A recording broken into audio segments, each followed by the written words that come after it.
how do you tell the difference between what is coming from your intuition when you're getting in messages from spirit, if something is a sign or if something is your mind playing tricks on you? This question is not easy to answer because you can tell with practice, but initially to be able to do that, it's difficult because the mind and the intuition are very interlaced.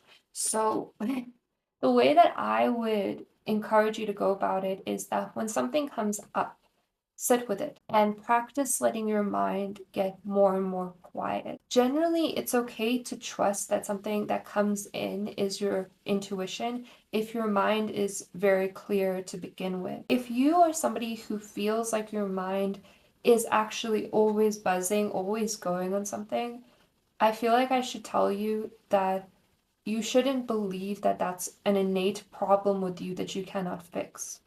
I know that in modern psychology and stuff, they like to tell us that they like to treat symptoms instead of the actual causes. If you want to go about it your own way and treat your own causes, then it requires you to be able to sit with yourself, be able to look within yourself and hold that space for yourself. That's like where this is where we like start really talking about what shadow work is. People make it sound like it's such a scary, crazy thing, but what is the most scary about it is that looking at yourself, looking at your thoughts, sitting with yourself in quiet, really looking at yourself is scary. And when we begin to do this, we start to see things that come up from inside ourselves that we maybe didn't really want to look at, that maybe make us feel a way that we don't want to feel. That's what shadow work is. It's really making space for these parts of ourselves that we may have disowned, that we may have disassociated from, that we may have said, oh, that's not really me. That can't be me. That's bad. And I'm good. As a side note, when we want to really understand what our intuition is, when a message is coming from our intuition, or if it's coming from our mind, often what it will be is like something will come in, and if our mind is clear, it will receive it. But if our mind grabs onto this thing and plays with it, and that's when it can get mingled in with our fear. That's when it can get mingled in with other things, and we start making a story about it.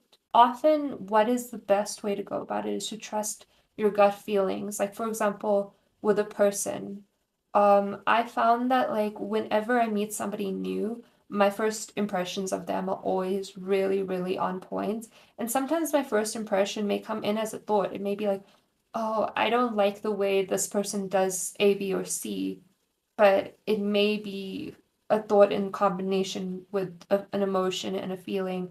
So it's not always don't trust your mind. I think that if we tell people not to trust their mind, it can be a very unhealthy thing.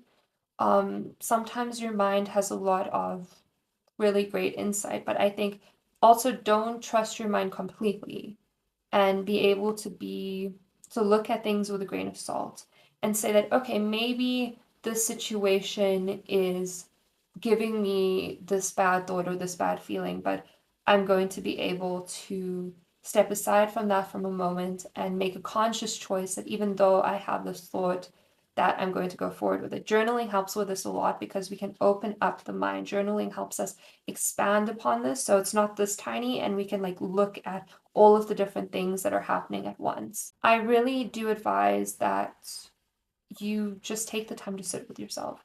Take the time to look at yourself when you're going to bed at night instead of like spending that time scrolling on your phone. Just like sit with yourself. And thank you so much for watching this video.